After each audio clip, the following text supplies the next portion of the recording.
قل أعوذ برب الناس ملك الناس إله الناس من شر الوسواس الخناس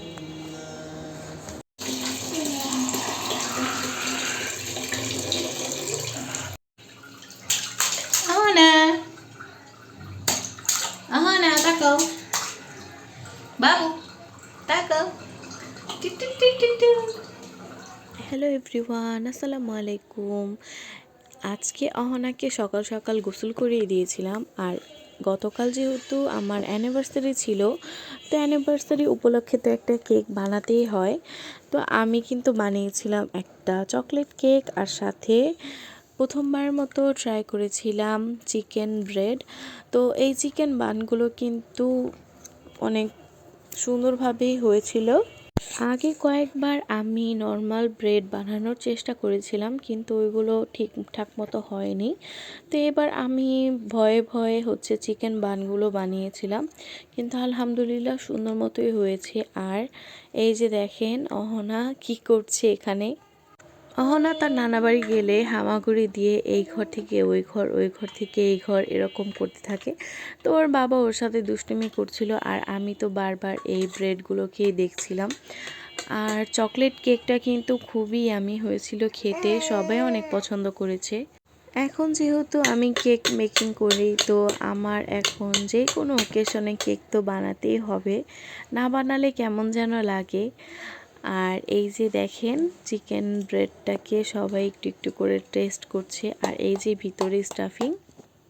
তো এখন বাবা মেয়ে মিলে অ্যানিভার্সারি কেকটা কাটবে। দেখতে দেখতে 2 বছর পূর্ণ হয়ে গিয়েছে। সবাই আমাদের জন্য দোয়া করবেন, আর আমার টুনটুনিটার জন্য দোয়া করবেন। আমি চেয়েছিলাম কেকটাকে একটু অন্যরকম করে ডেকোরেশন করব, কিন্তু অহনা কানাকাটি করে।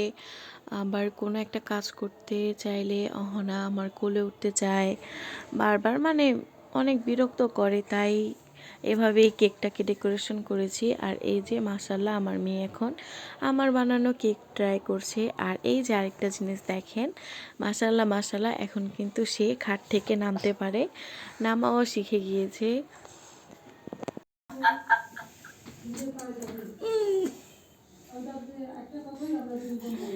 তো কেক টেক খাওয়ার পরে রাত্রেবেলা আব্বু আমার জন্য কাচ্চি নিয়ে আসে, আর এই কাচ্চিটা খুবই মজা ছিল খেতে।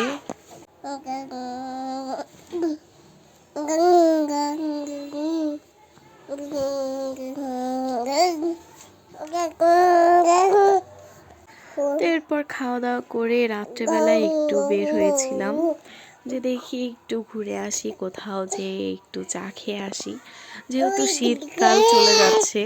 তো এই যে আমরা চলে গিয়েছিলাম তুলসীখালির ওইখান থেকে তারপর আমরা চলে গিয়েছিলাম সৈয়দপুর, ওইখানকার মালাই চা খেতে। ওদিকের চাগুলো খুবই মজা, আর চেয়েছিলাম মালাই খাবো, কিন্তু মালাই শেষ হয়ে গিয়েছিল যেহেতু রাত হয়ে গেছে।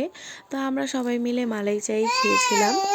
এরপর আবার আমরা চলে গিয়েছি রামের কান্দা, গিয়েছিলাম মাশরুম খাওয়ার জন্য। তো অনেক দিন পর মাশরুম খেয়েছিলাম, আর এই যে এটা ছিল মাশরুমের স্যুপ, এটাও খুবই মজা ছিল।